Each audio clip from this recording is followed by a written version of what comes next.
Howdy my totally, always Tubi the Gamers, we're back with, you guessed it, another video, and today I got something a little different for you. It's not a ranking video, it's not a list kind of video, I just wanted to talk about one game in particular, and that game is Clair Obscur Expedition 33. So this game is releasing real soon, but the publisher and Guillotine agency were nice enough to hook me up with a review code, and so I've been playing it for the last day or so, and to be completely honest, I have been so impressed by this game that I just knew I had to make a video on it. So call this a little review, first impressions, thoughts, etc. I just had to get something out there because this game really wowed me. I went into this with pretty much no expectation. This is the first game developed by Sandfall Interactive, and as a debut title, shit, they really hit this one out of the park, didn't they? I have been just absolutely hooked with this game from the first 20 or 30 minutes from playing it, and all I've been thinking about is just going back to it. Oblivion Remaster who? Oblivion Remaster what? No, we got Expedition 33 out here. Like, this game is the real deal and then some. Okay, at this point you're probably like, can you stop being vague? Can you actually tell us why you think it's so great? Let me tell you why it's so great. This game really blew me away in three different aspects: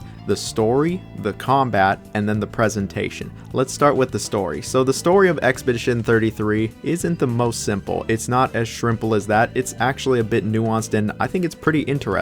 So this game takes place in this world where this mysterious being known as the Paintress wakes up and paints upon her monolith. She will paint this number, and everyone of that age will turn to smoke and fade away. And year by year, that number is constantly ticking down and more people are erased. And the next number she's going to paint is 33. So everybody 33 years of age is going to be wiped away. And so this group of people depart on their final mission to destroy the Paintress and make it so she'll never paint death again. They are Expedition 33. Now the story is not only incredibly intriguing, but the introduction to this game just absolutely wowed me. Not only was it incredibly shocking and emotional, but I genuinely think this is going to go down as one of the best video game openings of the last decade. It's up there with some of the best. Now obviously I'm not going to spoil anything, I'm not going to go any further beyond that, but I will just say the prologue had my jaw drop, it had me in tears, it had me upset, and it hit me way harder than it had any right to. Not only is the writing surprisingly really great, but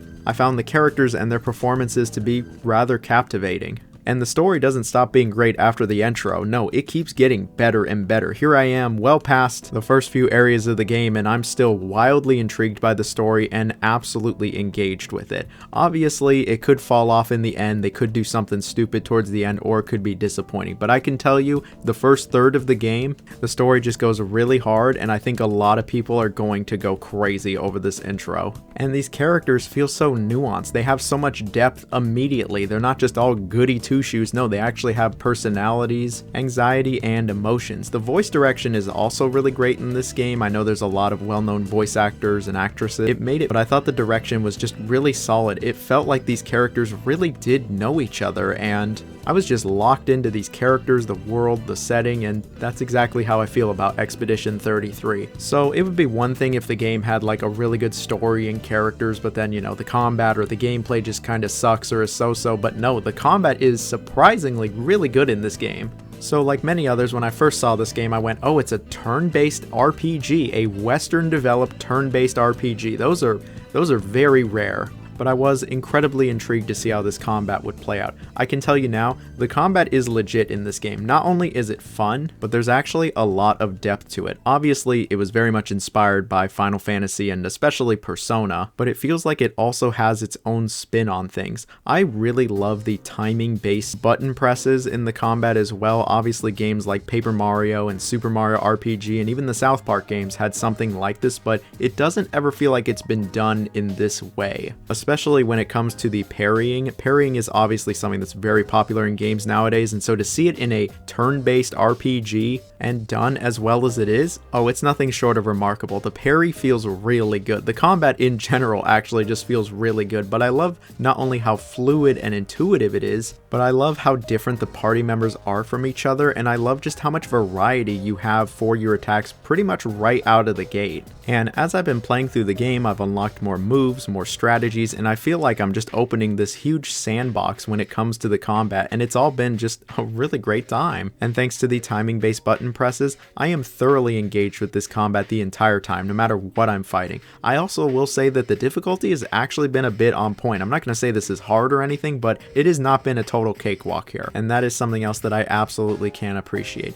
I thought the combat was going to be good. I figured it would at least be decent, but no, this is legit some of the best turn-based combat of the last few years. And then the last thing that I want to bring up that really has just impressed me the entire time is the overall presentation. Obviously, this game looks incredible. It just is a great looking game through and through. The environments are nothing short of stunning. They're beautiful. They're gorgeous. I got a lot of compliments about the environments, but the compliments don't just end with the environments. The character models and the facial expressions are also really top quality here. Like, everything just looks really good. The frame rate was pretty rock solid for me on my computer. The game actually seems somewhat optimized. We can only hope. Maybe I just got lucky with my 4070, but the game certainly ran better than Indiana Jones, I can tell you that. But the excellent presentation goes beyond the graphics. The music was just incredible. I love the music to this game immediately. Every single track has been excellent, from the more somber, saddening tunes to the more upbeat stuff and everything in between. I was just like, dude, this music is going crazy. All of the different environments have different battle music. It all goes super hard. The exploration music is good. No, the music really is top-notch stuff here. I'm definitely going to be listening to this OST for easily months to come,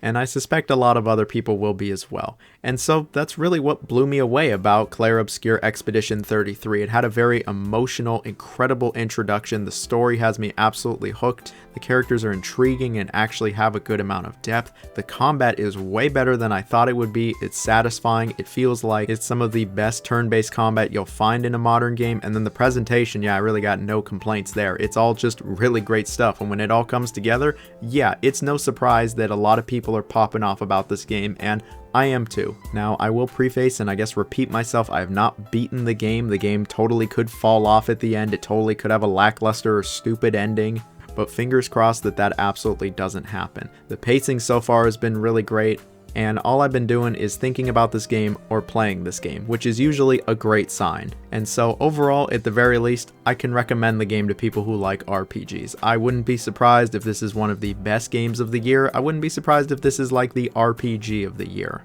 I fully plan on going the distance with this one. I think it's going to be a great time. I might even stream it this weekend. Depends how I'm feeling. Maybe I'll finally try that Oblivion remaster. There are so many games that release nowadays where it just kind of feels like corporate garbage or slop or however you want to call it. It just feels like it was made with shareholders or a super general audience in mind. Think like Hogwarts Legacy, and then you play something like this where it is just so full of passion and you can feel all the love that the developers put into this. They weren't trying to make something that appealed to everybody. They were trying to make something that appealed to a certain hardcore audience of gamers, and they absolutely appealed to me, and I think they're going to appeal to a lot of people. Is this going to be the next Baldur's Gate 3? Maybe, but at the very least, Sandfall Interactive is a studio that everybody should keep their eye on. That I can very much say. And then to make things even better, the game isn't crazy expensive. It's not a $70, $80 game. The game is full price, $50. And if you don't want to pay that, it's also on Game Pass. Yeah, the whole game just on Game Pass. You can check it out there. And so with that, this video is ending because all I want to do is get back to the game, like legit 100%. I just want to get back to the game and play some more.